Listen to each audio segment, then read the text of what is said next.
I'm going to begin with a question for the panelists, and any of them can pick this up. And while they're answering this question, please frame your own questions and probes for these individuals.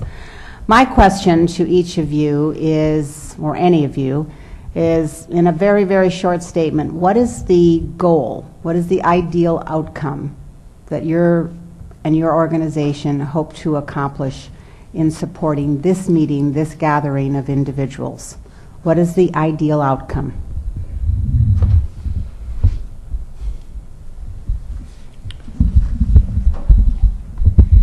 Well, for me, the ideal outcome would be that we would see 7 states come together in a way that they redesign their systems and supports to make sure that all of the students going through that system are supported, have a clear pathway to success, and that they redeploy their institutional resources to make sure this happens.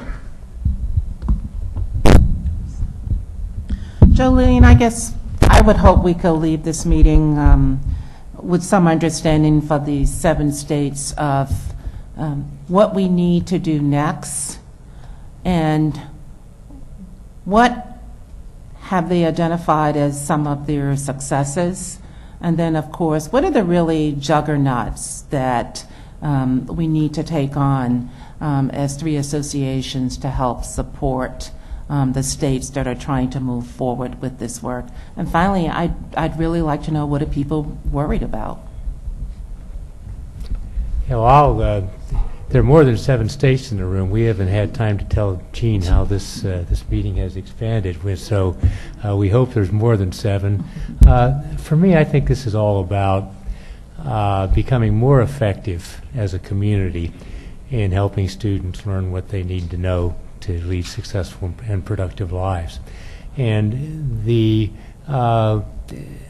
thing that I think is most important to come out of this meeting is for every one of us to figure out that we have a way to influence this national movement that really contributes to the success of our people, and that in the daily things we're doing, in the relationships we have within our states and systems, by coming together and reading the score, if you will, that will take us to a higher level of educational attainment.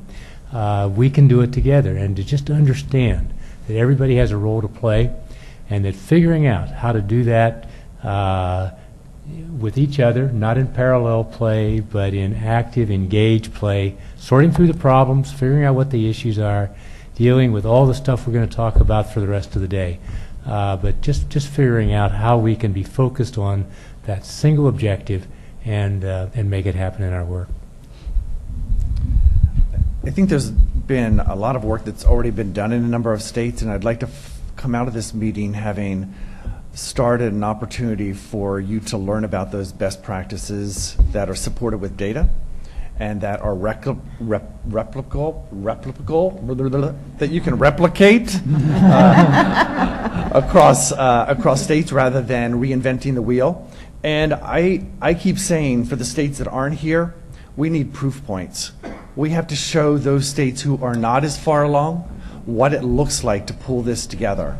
And you can learn from each other and I think lead the nation to show that you didn't just design it, but you actually got it done. I guess in terms of tangibles, everybody ought to leave here with a schema or framework for a plan. Everybody ought to leave here with a responsible agent to make sure that this conversation continues. Everybody ought to leave here with a clear idea how you're going to continue to communicate.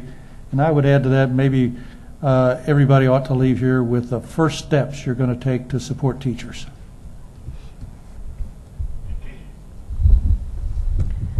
All right, we are actually, by my watch, at 8:50 when we are supposed to move to the next session. So rather than open this up for additional questions and comments, I'm in the interest of keeping the program in its appropriate time slots. But I would like all of you to think of your questions for these individuals and pigeonhole them at some other point during the meeting. And hopefully some of the questions that they have elicited, you might have a chance to also ask in some of the other breakout sessions. So thank you very much. Join with me in thanking these individuals, and then we'll shift to the next panel.